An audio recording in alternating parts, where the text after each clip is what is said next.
Welcome back to Silent Mike Key, the place where real campus stories hit hard and stay with you. Today's episode is a roller coaster. It's about a village boy who made it to university, fell in love with the wrong girl, and almost lost everything. Not just his degree, but his identity. Because in campus, not everyone wants to pass their exam. Some come to study you. So buckle up, turn your volume up. This is the story of how I loved her, and how she betrayed me by leaking my secrets to my lecturer. Let's begin. I grew up in Marimanti, a quiet village in Thurikanithi. Dusty roads, cow dung, radio citizen. Life was hard but honest. I was the firstborn of 5. My dad was a retired teacher. My mom sold bananas by the roadside. The day I got my co-admission letter, she cried like I'd been called to heaven. She told the neighbors, she elated. She said, "My son is going to university to become someone." I promised her no distractions, ma'am. I'm going to focus, and I meant it, until I met Joyce. Orientation week was chaos. Too many people, shiny weaves, loudspeakers blasting gentatone. Guys trying to be cool, girls trying to look expensive. I was lost, both emotionally and physically. And then I saw her. Joyce. Wanjiru. She was leaning on a wall outside the media studies block, sipping iced coffee like she was born in Java. Tall, brown skin, natural hair held in a bun. Her smile was slow, deliberate, like it costs money. When she looked at me, I looked away, but she walked over. "You're new, aren't you?" I nodded. "Relax, I don't bite unless you ask." We both laughed, and that was the beginning. Within days, we were inseparable. She'd walk me from class, show me the best cheap eats on campus, taught me how to use the school portal. She even helped me download notes from last semester. She was like a compass. We started going out lunch at Kahawa Wendani, Sundays at TRM, even though I couldn't afford anything. She'd say, "Just your presence is enough." She'd pay sometimes, said she liked humble guys. She posted us online, Bayan books.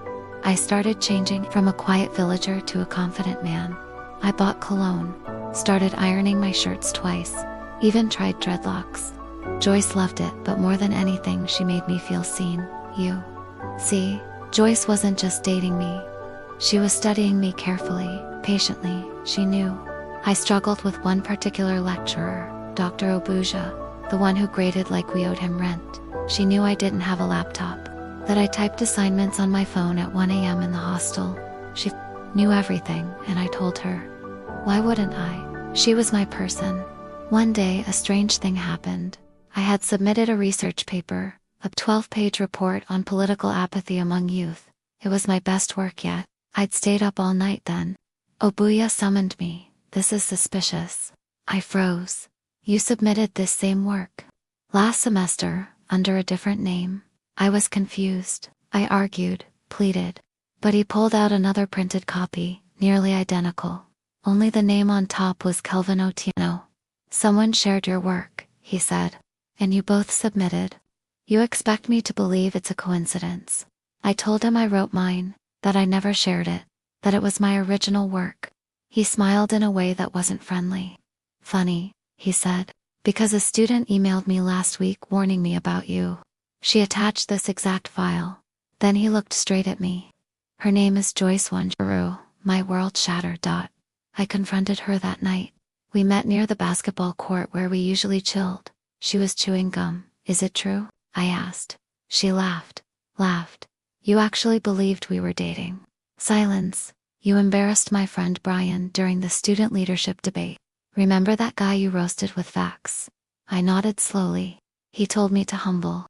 "You told me you were too proud for a village boy. So I agreed." "Agreed to what?" "To pretend. To get close. To leak just enough to ruin you." She said it with zero guilt. "You were boring anyway." She walked off, just like that. No tears, no second thoughts. I stood there, cold, humiliated, broken. I stopped going to class. I ignored calls from home. My hostel became my prison. I didn't eat for 2 days. My friends tried helping, but how do you explain that the girl you loved sold you out like an old textbook?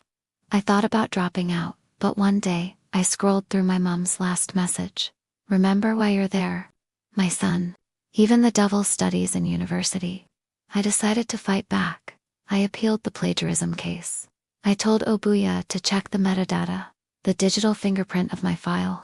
Showed him I created the document days before Joyce sent her version. My friend in it helped pull up logs. Proved my school portal was accessed from a Nairobi IP, not my usual one in KU hostel. There was hacking involved. Eventually the case was dropped. Joyce was summoned by admin. Rumors flew. She disappeared for weeks. Some say she transferred. Others said she dropped out. I didn't care anymore. I got a scholarship after that.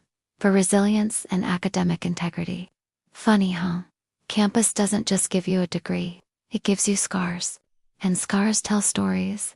I learned not all love is love.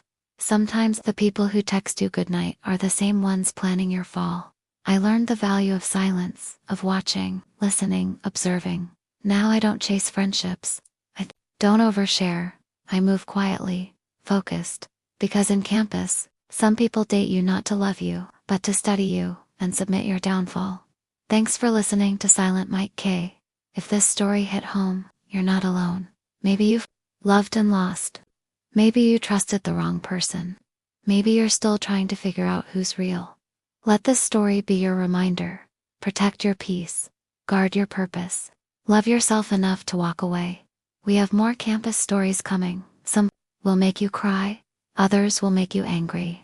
All of them are real. Share, comment, and follow Silent Mike K. Because we speak even when others stay silent. Until next time, stay sharp.